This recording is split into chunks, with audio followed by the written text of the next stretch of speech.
자, 민주당 전대는요, 당대표 후보보다 최고위원 선거에 좀 더 눈길이 갑니다. 목함 지루의 막말, 거짓 사과 논란으로 총선 공천이 취소됐던 정봉주 후보가요, 주말 경선을 모두 1위로 통과했습니다. 당 내에서조차 당황스러운 분위기가 감지되는데요. 만나보시죠. 매 선거 때마다 컷오프 되는 게 일입니다. 제 미국인 친구들은 제 영어 이름이 컷오프인 줄 압니다. 이번 총선 때는 경선에서 이겼는데 공천장을 받으러 가니까 반납당했습니다. 민주당 당원이 저를 이 자리에 불러세웠습니다, 여러분.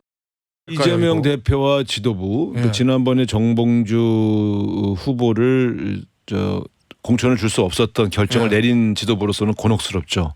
왜냐하면 그럼 그 결정에 대하여 우리 당원들이 잘못했다고 판단을 내리는 것인지, 아니면 그 결정은 옳았으나 불쌍하니까 이번에 지도부로서 이제 일할 수 있도록 기회를 주자는 것인지가 좀 애매하거든요.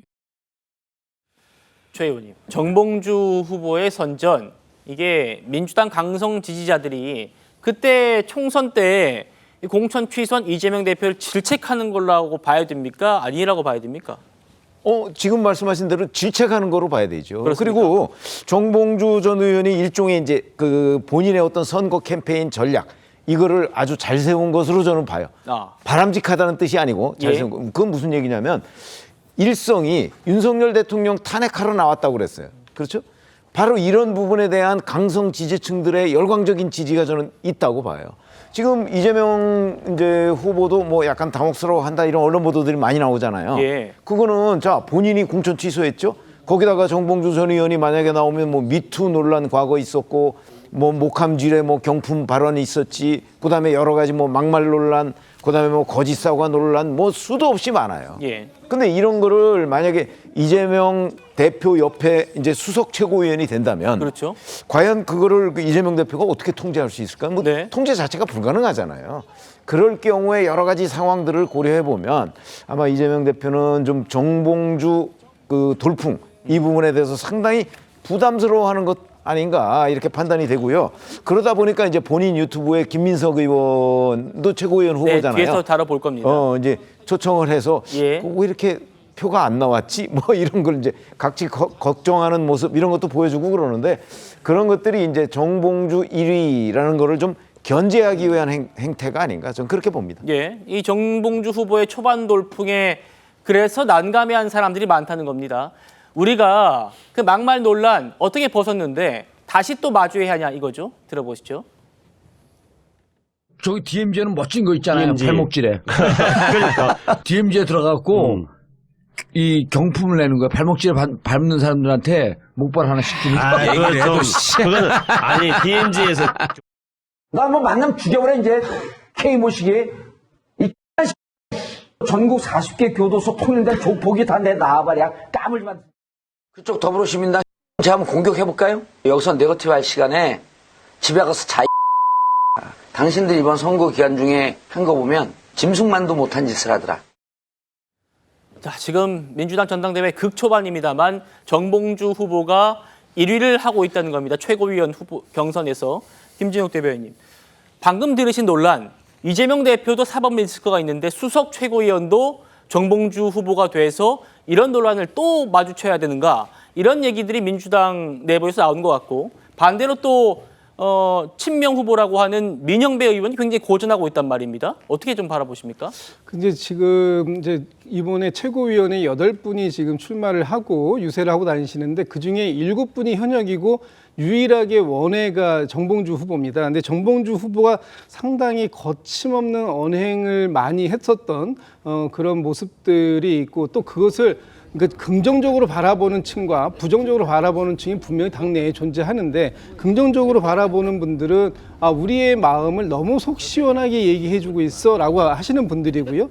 또 부정적으로 보는 사람들은 만약에 저렇게 최고위원회를 유튜브 방송하듯이 그 거침없는 언사를 행사하게 될 경우에 과연 그것들이 일반 지지층들에게 또 일반 유권자들에게 또 중도 유권자들에게 그 과연 긍정적인 그 평가를 받을 수 있겠는가, 부정적이지 않겠는가 하는 걱정이 있는 거예요. 네. 근데 지금 상황에서 투표율이 사실은 득표율은 굉장히 높습니다.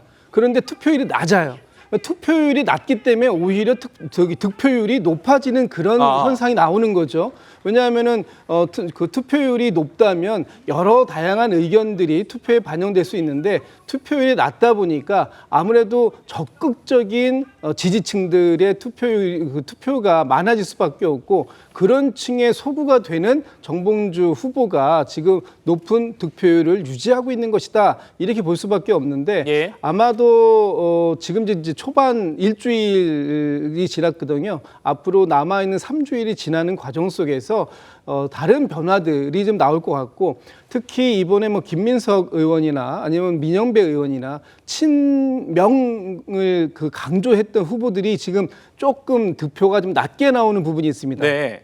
이 부분도 어떻게 보면 이제는 모든 후보들이 다 친명의 후보들이기 때문에 네. 거기에서 별다른 차별화를 못 보여주고 있는 거 아닌가 하는 부분들이 좀 있는 것 같고요. 그런 부분들을 앞으로 이제 남아있는 중후반부의 그 캠페인에서 후보들이 어떤 모습으로 보여줄지 그것도 좀 관전 포인트로 좀 저는 보고 있습니다. 그렇군요. 민주당 전당대회 투표율이 낮다 보니까 강성 지지자들의 그런 표가 좀 과대 지금 대표되고 있는 측면도 없지 않아 있는 것 같다는 그런 분석이었어요. 알겠습니다. 지금 아까 최 의원님 말씀처럼 지금 보고 계신 이 장면입니다. 김민석 후보 대표적인 또 친명 후보로 분류되는데 이재명 대표가 지난 토요일 저녁에 그러니까 첫날 경선이 끝난 뒤에 김민석 후보를 따로 본인의 차로 불러가지고 우리 김민석 후보가 왜 5등인지 이해가 안 됩니다. 뭐 이렇게 또 얘기를 했더라고요. 그런데 이게 형평 논란이 불거질 걸 좀 의식한 듯 이재명 전 대표가 어제는 또 정봉주 후보를 또 유튜브에 출연시켰더라고요. 만나보시죠. 제 감옥에 있을 때 따뜻한 뭐를 말씀을 해주셨는데 그게 오랫동안 내 가슴에 지금도 잘 갖고 있죠. 그리고 내 출소하자마자 대표님이 부부 동반으로 성남에서 내가 그때 박사된 이유는 사실은 성질이 아주 못돼가지고 나중에 관계를 잘 해놓자 무망시켰잖아. 그런 것도 있었습니다. 또 한성질 하시잖아. 지금 다 죽었습니다. 이제. 왜 죽어야지.